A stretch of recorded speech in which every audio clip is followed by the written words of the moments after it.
Today's conversation unfolds with someone who blends entrepreneurial clarity with soulful authenticity. Peter Kolat is an international best-selling author, transformation coach, and a voice who helps leaders grow without sacrificing their values. His work empowers entrepreneurs and coaches to align their message with their true purpose, attract clients with integrity, and create growth that feels both natural and meaningful. This episode explored the inner architecture of authentic success, where the clarity becomes strategy and purpose becomes momentum. Welcome to the show, Peter. It's such an honor to have you. Well, thank you so much. I'm glad to be here and support your audience. Yeah. So, Peter, you help entrepreneurs align their message with their authentic purpose. What does authentic purpose truly mean to you at its core?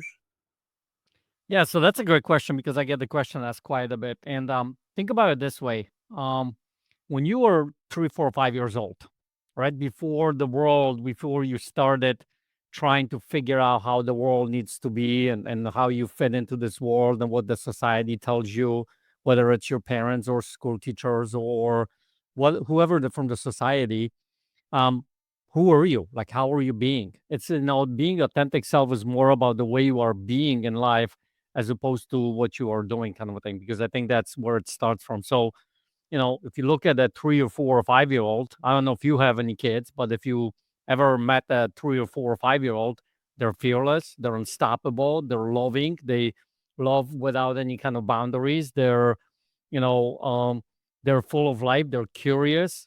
Those qualities I think get lost throughout our lives, and that's what end up whatever you end up doing in life, whether it's doing business or entrepreneurial or going to relationships or whatever it might be. Think about that. Those qualities, if they are buried somewhere in there, you get stopped, because all of a sudden later in life we become fearful and we become stopped by things and we're not as loving because we have to quote unquote protect ourselves. So these are the qualities I think of someone who's being authentic. The way I talk about it is like how God made you to be here, and it's transforming a lot of people's lives because they get back to their authenticity. Mm-hmm. Yeah, 100%. And did your own understanding of authenticity evolve through personal struggle or through deliberate reflection? Well, it is kind of through my own struggles. So, I mean, my own story of my life, because if you think about it, every single one of us has some kind of a story. And throughout my story, like, when I was 8 years old, my parents got divorced.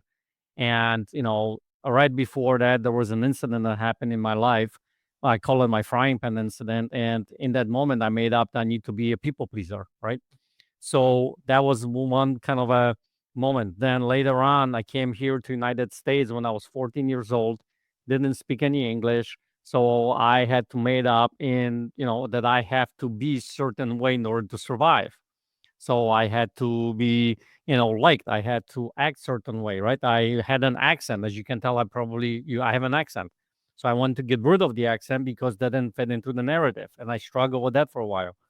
Then in 2011, I ended up getting divorced, and that was the moment that ended up really going through the process of awakening for myself.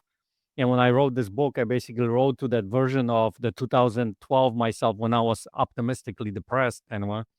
And during that process, I basically found like, look at the person that I've become, and is that the real, true, authentic person? And when I started looking from that perspective, I started diving deeper and digging more and finding out all kinds of little blind spots that I've had over the years.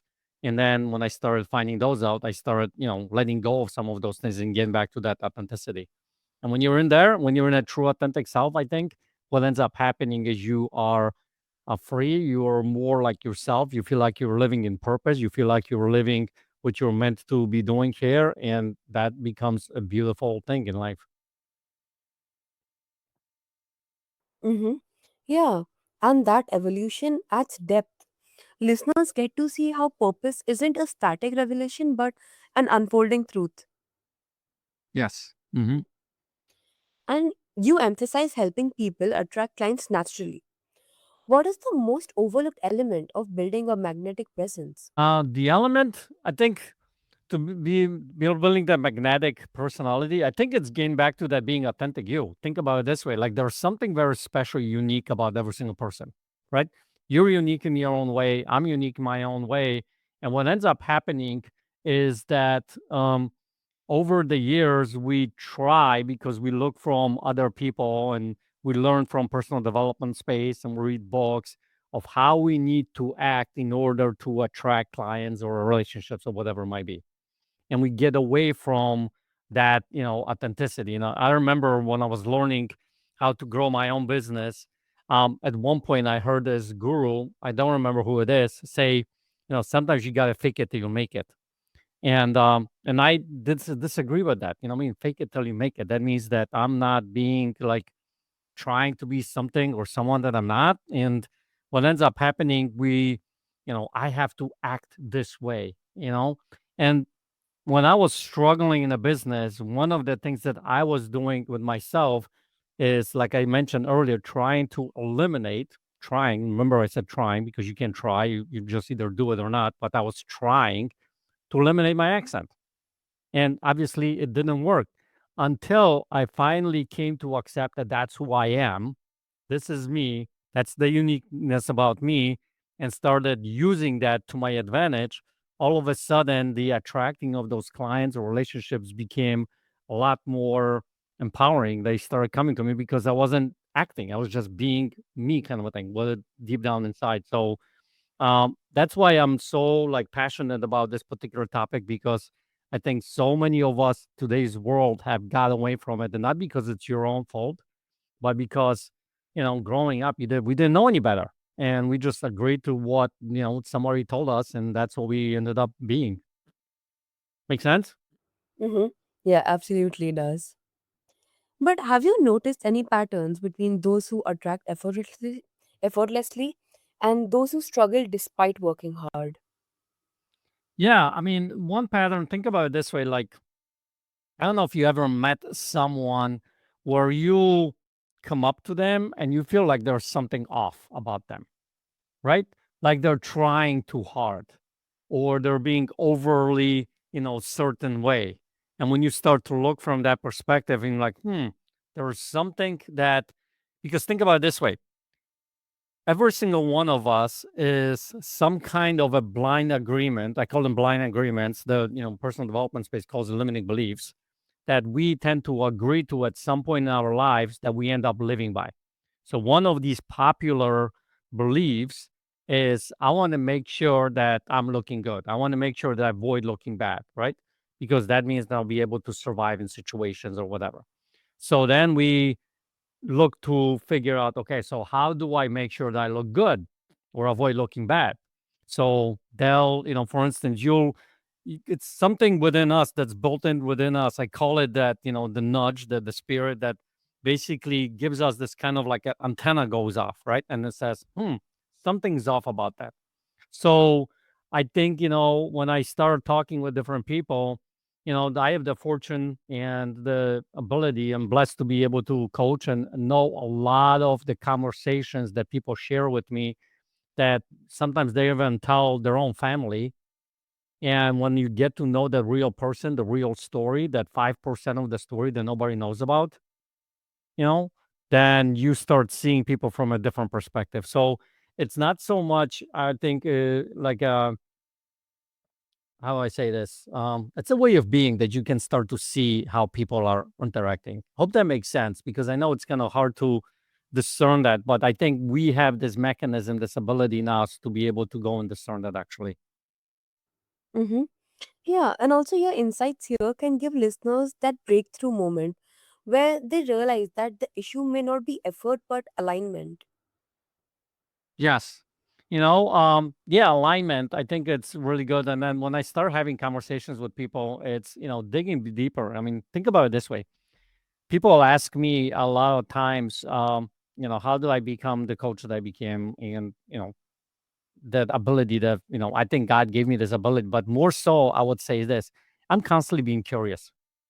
And I think most of us are not being curious about life, not being curious about people, because we're just looking for ourselves.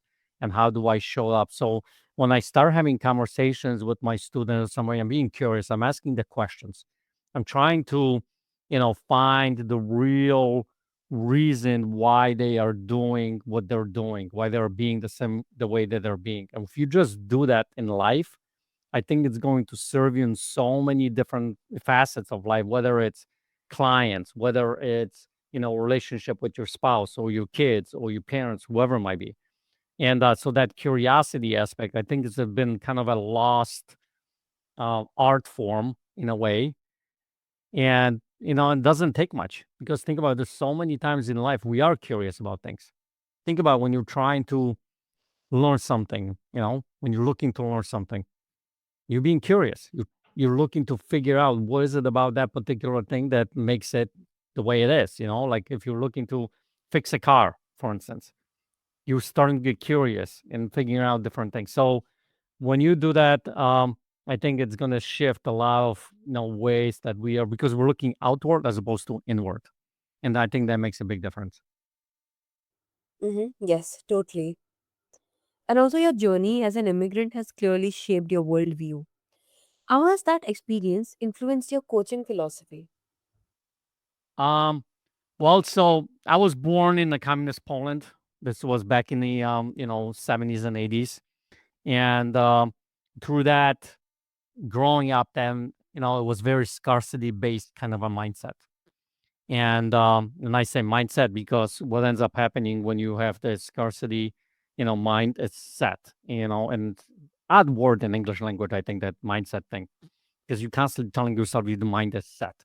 So I was living the scarcity mindset. Now, what ended up happening throughout this journey, and I started looking when I operated from that scarcity mindset, what I discovered that it was nothing ever enough. I didn't have enough money. I didn't have enough relationship. I didn't have enough, health, or I didn't have enough how people talk to me or looked at me or kids hang out with me or whatever it might be. It was never kind of enough.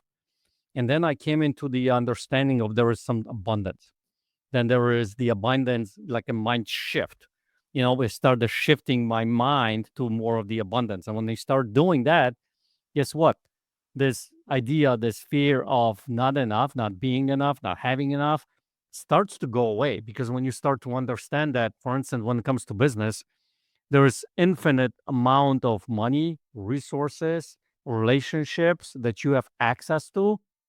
When you start looking from that perspective, you start to make connections, relationships. You start finding money when it comes to, let's say, creating businesses or running businesses or whatever it might be. And it shifts your entire perspective, how you not just run a business, but your entire life. Mm-hmm. Yeah, that's amazing. And do you feel resilience is something learned through hardship or something awakened by it? Well, hardships, I think. So here's this my belief. I don't think as human beings we can avoid, hardships like those seasons of life that are kind of hard. And I don't think that's necessarily a bad thing. Granted, I would not want to experience my hardships that I've experienced in my life, but I am grateful for those experiences. And one of the reasons why that is the case is because when I look back, listeners, as you're listening, whether you're in that season right now when it's tough or you have experienced some tough seasons in the past, first thing, remember that season at some point is going to end. I don't know when or how long it's going to be, but at some point that season ends. Because if you look at just nature, you have spring, summer, winter, and fall. It's every single time season ends and moves into another one. So that's one. Number two is you start to discover that those seasons, the hardships, it's one of the most powerful and growth periods in your life. Like when after I got divorced, going through that couple of years of this optimistic depression that I had, what ended up happening during that time, I probably grew the most as a person.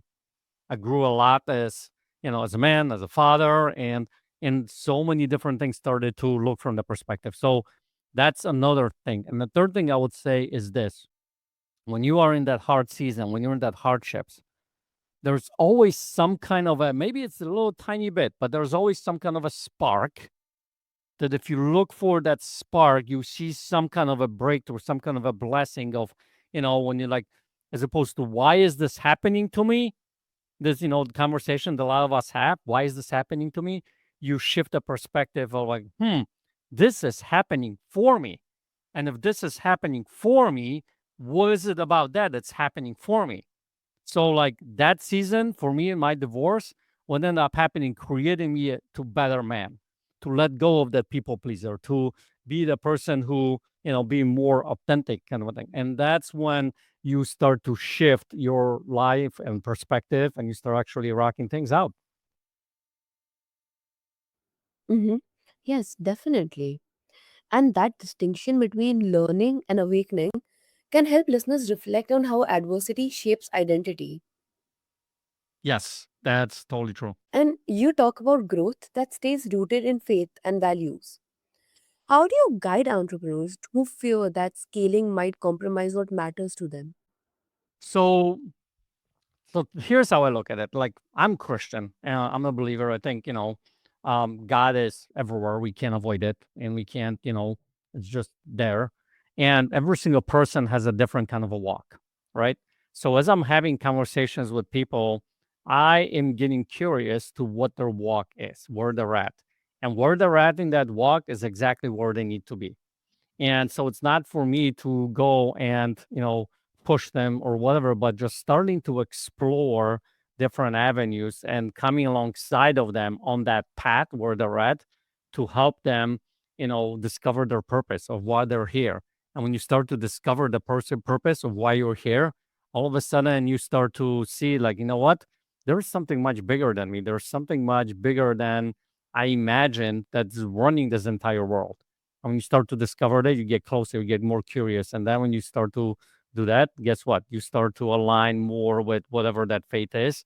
And that faith starts to grow within inside of you. And when that happens, man, nothing can stop you. You know, I have this verse that that rings in my mind all the time, and I think it's a universal verse, but I think it's a Christian kind of a thing. Comes out of the Bible. It says, with man is impossible, now with God, all things are possible with God. So when you start looking from that perspective as far as the faith goes, wow, I mean, can you imagine what you can do? And so, and then I think, well, a lot of times society tells us more of what we cannot do as opposed to what we can do. So having that faith, I think, allows you to be able to step out of what you think is possible. And if you look around the world, look around the society, you're probably going to find thousands of examples of people who did the impossible. You know, like some of the famous ones, like David Goggins. I don't know if you ever heard of the guy named David Goggins. This guy does some impossible physical things. I mean, people like I've seen people who run 100-mile marathons. To me, it's crazy, right? But there's so many impossible things. You have, there's a book. If you never read the book by Viktor Frankl called "Man's Search for Meaning" when he was in a concentration camp during World War II. That to me is impossible. So I mean, there's so many things in human nature with people that we can start to discover. Like, wow, if they can do something like this, man, I can do something too, and it shifts your perspective on life. Hmm. Yes, 100%. And also, is there a practical checkpoint or principle you encourage them to use when decision feels ethically or spiritually complex? Um, Practical. Well, yeah, it's a difficult question because when it's a spiritual thing, there is not a lot of practical thing. I guess one practical thing I encourage them to have spend time, quiet time, whether it's meditation or whether it's studying, whatever quiet time. Basically, sitting quiet within yourself to hear the answer, because I think to get some kind of a confirmation. I think there's so many. If you look at some of the most successful, gurus, personal development space, they always talk about meditating. They talk about quiet time. Why is that? It's because I think society, the way we've been grown, is there's so much distraction, so much noise out there that we don't really hear that inner voice that's really quiet down here. That's a really good guiding system. So I constantly talk to my students like, listen to the nudge, like listen to the nudge. Like we have these nudges, don't we? If you feel like nudge, like, you know what? I should call Anya, right? Or I should call my wife, or I should call this person I've been thinking about, or I should text them. Listen to that nudge. Do it right then in that very moment, because there is some kind of a thing that, in my view, it's God working on so many different people's hearts that they might be doing that at the exact same time. I don't know if you ever had experience for yourself where someone that you close to, like you thought about each other at the same exact time, or you called each other at the same exact time, or you texted each other at the same exact time, right? Or you just called someone and told, I'm just thinking about you. How has that happened? Think about 24 hours in a day, 365 days a year, and there is, in 60 minutes in an hour, and there is like 60 seconds in a minute, and you just happen to be thinking and calling them at that exact time. That's crazy, right? So if you look from that perspective, listen to the nudge. I guess that would be my practical kind of an advice to listen here and just reach out and do the things that it tells you. Mm-hmm. Yes. And also, your approach here brings both grounding and clarity, like two qualities many leaders crave in a moment of expansion. Yes. And then that's what, like, in that awakening, there was two parts in my book, and the first part talks about the awakening that allows you to have clarity. Because I think when there is no clarity, you have a hard time making choices in life.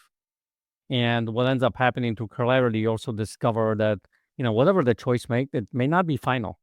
There you can shift the choice later on. So it gives you opportunities, gives you options to be able to go after life. It doesn't feel like stuck. You don't feel stuck. You know what I mean? A lot of people, I think, in today's world feel stuck. And when you go and uncover that, then you start to get some clarity, you start taking action, moving in life. Mm-hmm. Yes, totally. And also, your work blends mindset, messaging, and strategy. When those three don't align, which one do you address first? I usually address the mind first, because think about it this way. You are, you know, you, and the mind, that your beliefs, those things run your whole entire life. Because guess what? You cannot, get away from yourself. You're there with yourself 24/7. So whether it's business, whether it's relationships, whether it's health, whatever the area of your life, we start with the mind first, and letting go of some of those beliefs, these blind agreements that we agreed to. And when you start to letting go of that, guess what? Strategy is comes easy. Once you let go, like for instance, let me give you an example. So I have one student who's in real estate, and he has a hard time reaching out to possible buyers or sellers. And we had a conversation about it, and come to discover that you had to believe that when I step out and do something that's, out of my comfort zone, people get angry. And I'm like, really? I mean, so let's look on that. So we broke down that belief, let go of that belief, and he started reaching out to people, start having conversation, and his business started moving. So the strategy that everybody was telling him before, you gotta make calls, make calls, make calls, make calls, he wasn't able to do it. Then when we talked about the mind, all of a sudden he let go of that blind agreement, and then he was able to actually start making the calls, and making a difference for his business. Mm-hmm. Yeah, that makes sense. And can you recall a specific moment when aligning all three created a breakthrough for someone you guided? Um, yeah. So I'll give you, let me think here, an example. So this one comes to my mind is that I had a conversation one time with one of my students. And during that particular moment, we started talking about her beliefs, her story, and what she discovered. There was a lot of regrets, and a lot of blind agreements that she had. So what I had her do is take a piece of paper and just write all of them down, like write all these blind agreements that she had. And then the next thing I had her do is write like a forgiveness letters to her own self from back in the day, whatever those started. And when she did that exercise, it let go a lot of those, agreements that she had, and what she was able to do in that very moment, and go and have conversations that she could not do for years. Like there was a relationship that was strained for like 10 years, and she went literally Right after that, made a phone call, reached out to the person, they started talking and rekindled that relationship. So that's on the personal side. And that happens in business as well. But that's the one that just came into my mind. Mm-hmm. Yeah. And those real world moments give listeners a vivid understanding of how inner clarity translates into outer transformation. Yep. Hmm? So, thank you so much, Peter, for sharing your wisdom with such clarity and heart. Today's discussion shows us that building a thriving business doesn't require abandoning purpose, only deepening it. And for everyone listening, let this serve as an invitation to realign, to clarify your message, and to pursue growth that feels both authentic and expansive. Your next chapter begins with one honest step towards who you truly are.